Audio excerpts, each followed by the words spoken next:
In my early 20s, I was living in New Zealand, and at the Dargay Buddhist Center, there was a lovely Lama there, Lago Rinpoche.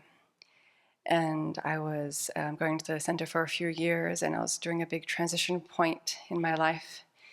And he had this mantra for me. Sometimes it was quite jovial, other times it was said as an admonishment, always happy. 2 words. His English was quite good. I believe he decided sometimes whether he would use it or not as a convenient way to decide what he wanted to engage in. These 2 words, always happy. And I was so new to the Dharma. It was jarring. It's like, how? It's like, it sounds nice. How?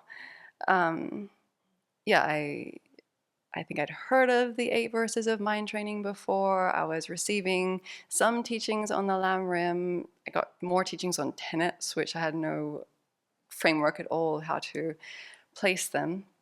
But it was something to chew on. I was like, oh, always happy. That's possible? You mean my emotions and feelings aren't just something that happened to me that I have to deal with? Yeah, and it is taking, still in process, a long time for the idea that the mind is the source of happiness and pain to sink in. How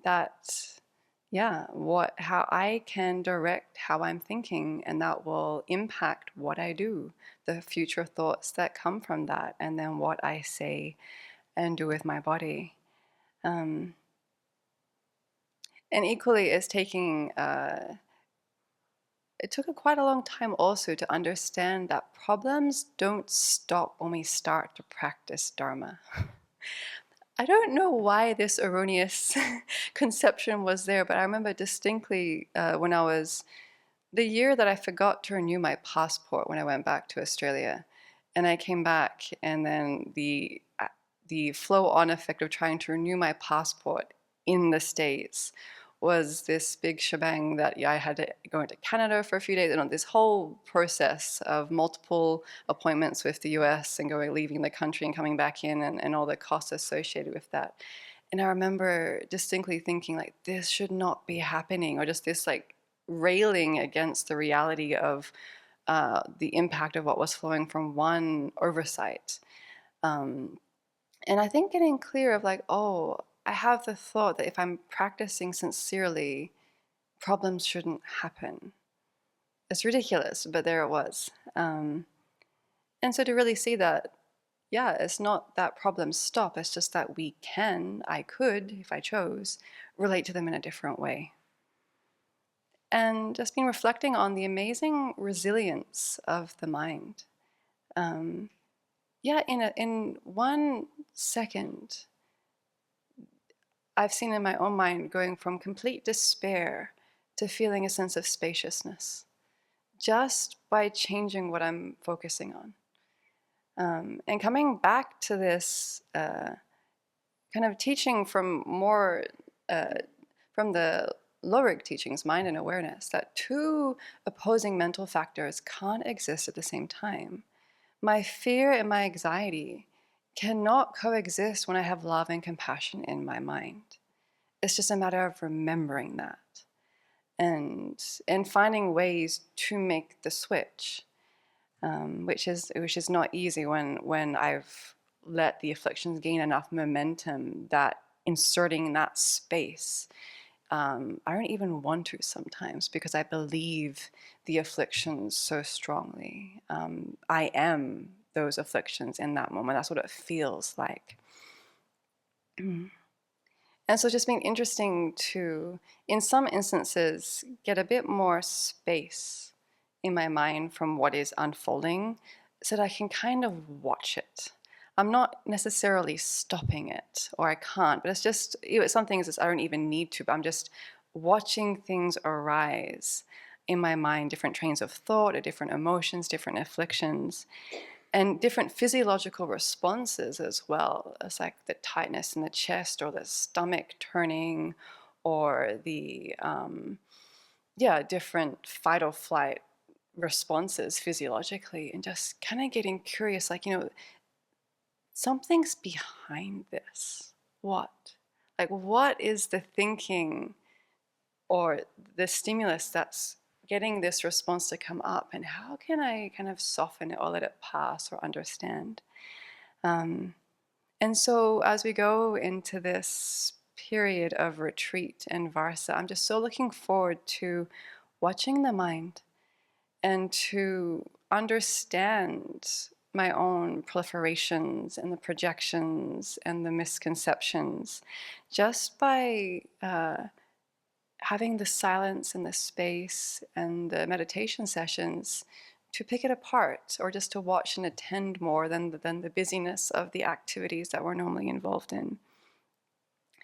And I've been dipping into Lama Zopa Rinpoche's book, Transforming Problems into Happiness. And every sentence feels like it's worth a session to meditate on. But there's this one line that caught my attention strongly about how when we think that problems are coming from outside and we let that run enough and we get pissed off enough that it builds up this momentum, then it can get to the point where, what does it say? All appearances arise as the enemy.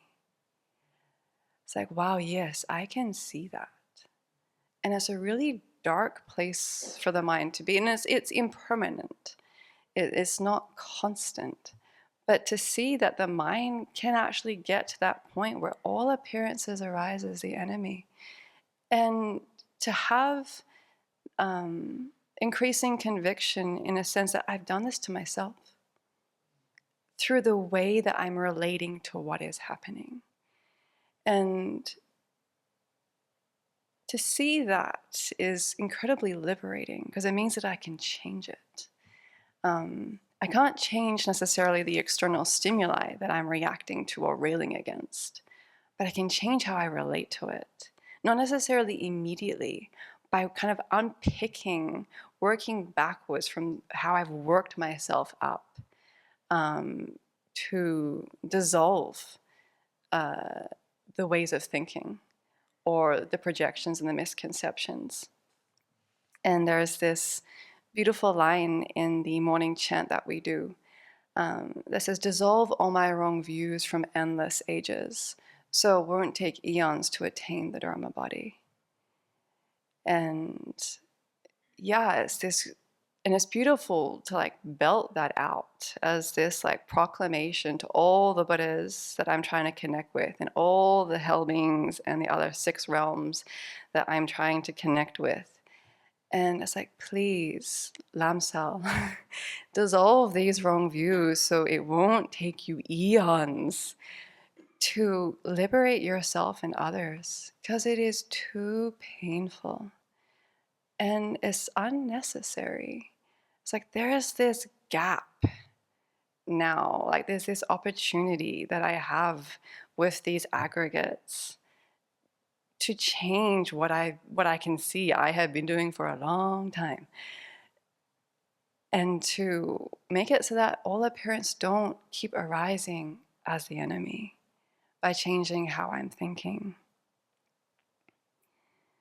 So yeah, looking forward to this time of Varsa and this time of winter retreat to go deeply into practice. We're deep in practice all year long, but there's this conducive container that we have now in Varsa and winter retreat to explore things in a different way.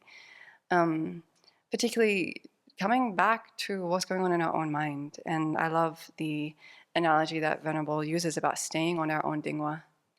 That's kind of the container that Varsa is, in terms of we don't give admonishments, and that we are not criticizing or commenting on others' behavior. And as I think as Venerable Rinchen said, like, why even notice it to a certain extent? It's irrelevant. Right now, it's my own mind to be taken care of, and building up and changing the lens that we are cultivating towards ourselves and others in this time, so that the enemy images can dissolve of my own self, how I relate to myself and to others, and to build up that sense of beauty Venerable Zichi talked about wearing glasses or glasses of love. I can't remember the exact term that she used, but yeah, putting on these lenses that we're seeing others, so the lens of loving kindness and compassion, the four measurables that will be the focus of our retreat, so that then the mind is actually far more in touch with reality and getting us towards full awakening. And so to keep coming back to this koan of always happy, it's like it's not a reality for me right now. I kind of hold it up there, and especially hearing how it was said, it's like always happy. It's like, come on, come on, it's possible, and you can do it, but only you can do it, right? So may we take great delight in this precious opportunity that we have to transform our own minds so that we can really be of benefit.